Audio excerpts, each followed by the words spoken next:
السلام عليكم، نتمنى تكونوا بصحة جيدة. اليوم سوف نحضر معا وجبة غداء جد لذيذة، ولكن قبل ما نبداو نتمنى تضغطوا على زر الاشتراك وتفعلوا خاصية الجرس، وأكيد ما تبخلوش عليا باللايكات. وهذه هي وجبة الغداء الشهية واللذيذة اللي مكونة من الدجاج مع الفطر، وغيكون مرافق لها الأرز مع بعض الخضر. يلا بسرعة ندوزو للتعرف على مكونات هذه الأكلة اللذيذة.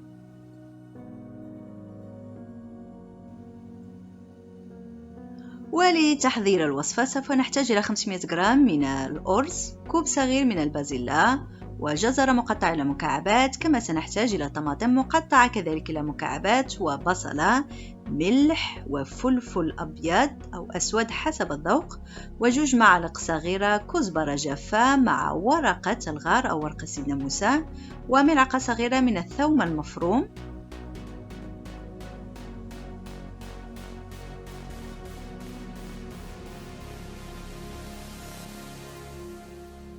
وكذلك جوج معالق كبيرة من زيت الزيتون. كما سنحتاج إلى زعفران شعرة مذاب في ماء ساخن لإضافة النكهة واللون، وملعقة كبيرة من الزبدة. كما سنحتاج إلى مرق الدجاج،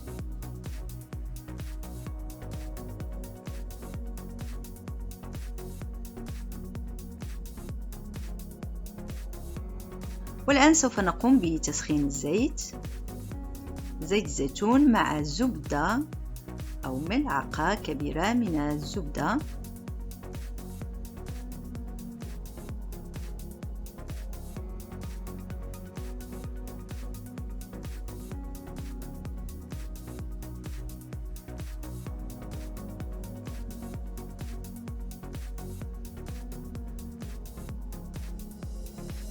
ونضيف البصل المفروم، نقلبه إلى أن يصبح لونه شفاف، أكيد مع الثوم.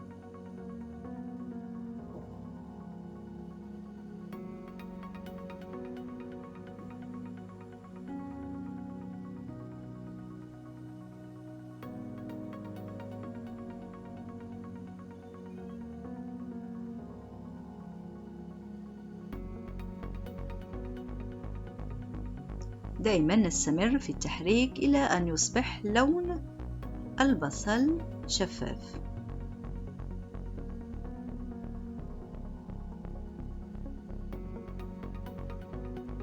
وبعدها نضيف الخضر اللي هما الجزر والبازلاء والجلبانة.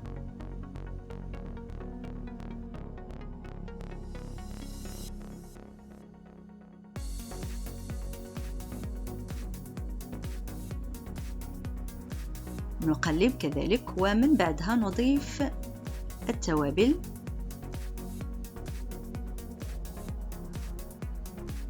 يوم الملح والإبزار،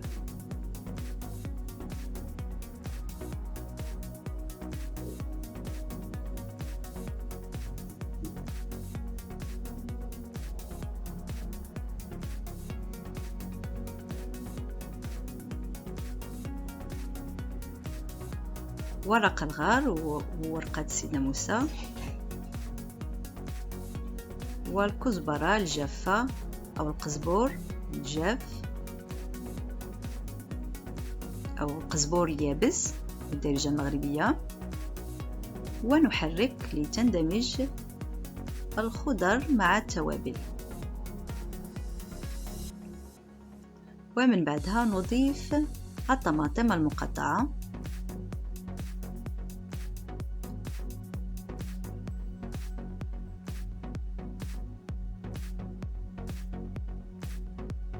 يمكن إضافة خضروات أخرى أو أي خضروات متوفرة لديكم.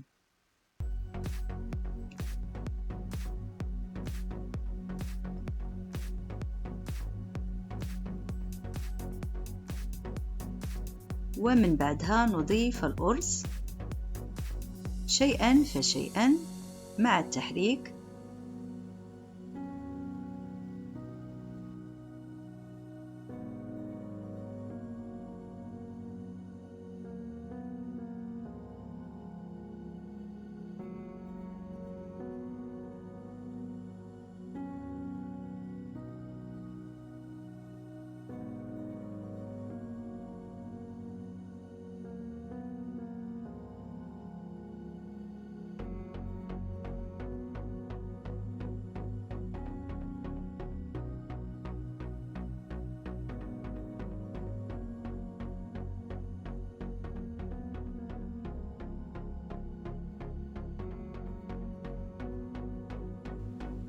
ومن بعدها نضيف زعفران شعرة لإضافة النكهة واللون كما قلت في الأول.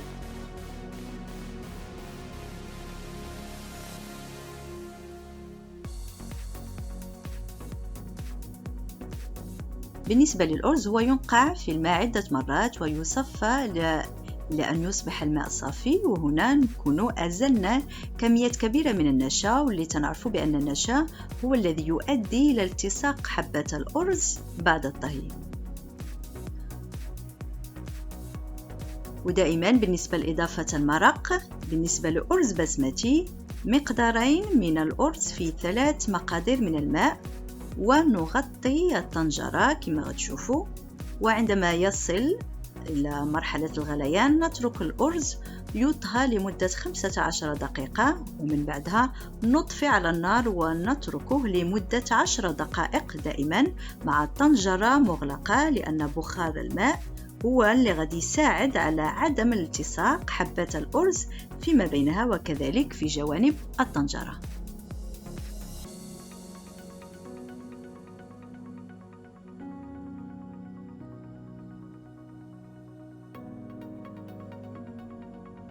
وبهذا يكون الأرز جاهز، والآن ندوز لتحضير الدجاج بالشامبينيون.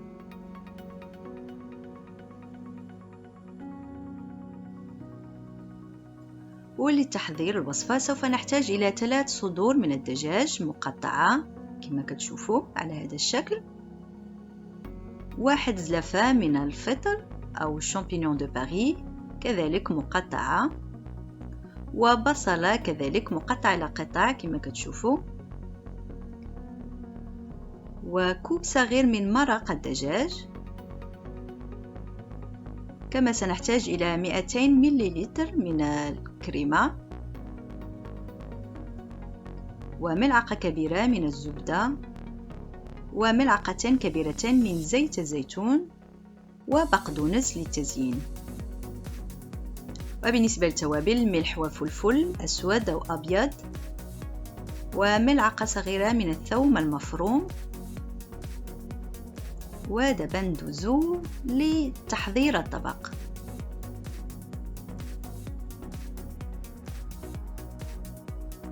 نسخن زيت زيتون مع الزبدة،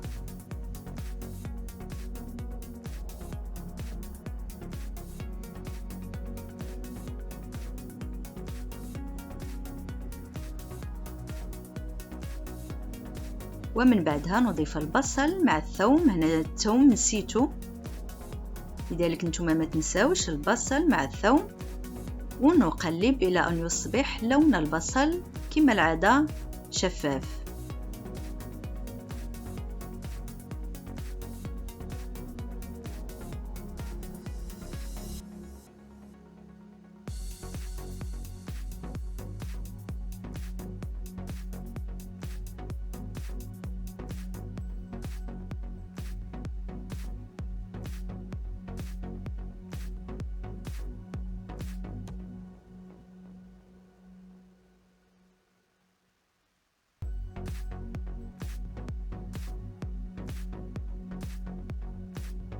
ومن بعدها نضيف قطع الدجاج ونقلبها إلى أن يصبح اللون ديالها أبيض.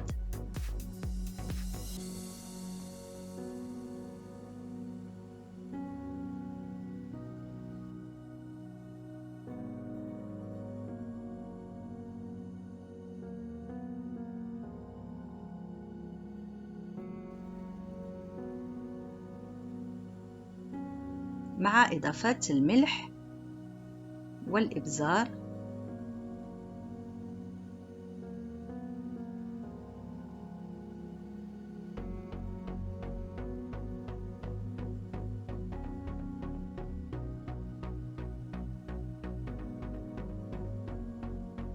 هنا كانت إضافة الثوم اللي نسيت، نتوما أكيد تضيفوها مع البصل.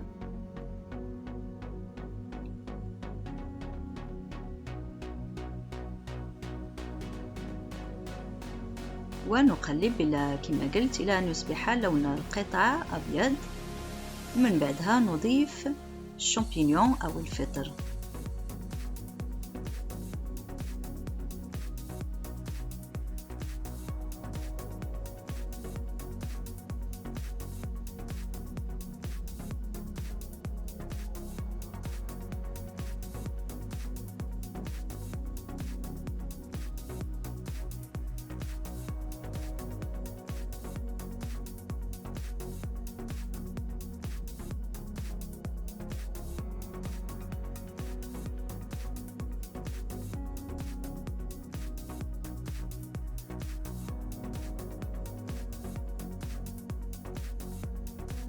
نقلب مرة أخرى ودائما على نار متوسطة. نغلق المقلاة لمدة 5 إلى 10 دقائق أو بالحرارة 10 دقائق، ومن بعدها نضيف كأس المرق لاستكمال طهي الدجاج.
نضيف الكريمة وعلى نار هادئة نترك قطع الدجاج لمدة تقريبا 10 دقائق.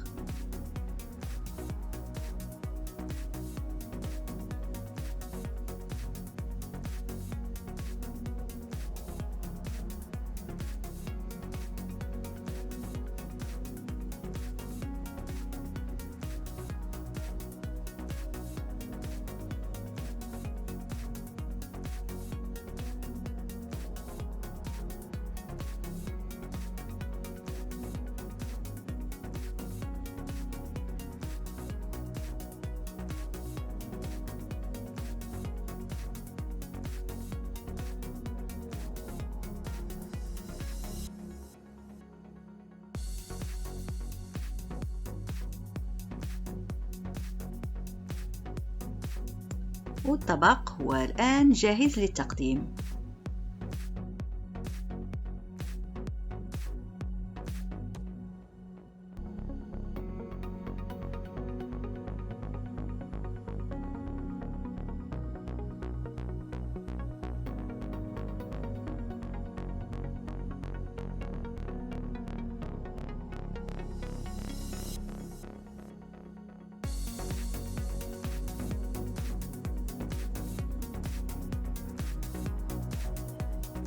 كانت هذه هي وصفة اليوم، رافقناها بالسلطة. نتمنى تكون هذه الوصفة نالت إعجابكم، ونتمنى تجربوها في بيوتكم وتشاركوني بصورة في الإنستغرام. ولا عجبكم الفيديو ما تبخلوش عليا باللايكات، نقول لكم شهية طيبة، وإلى الملتقى مع فيديو جديد ووصفة جديدة دائما على قناتكم قناة مقيلة.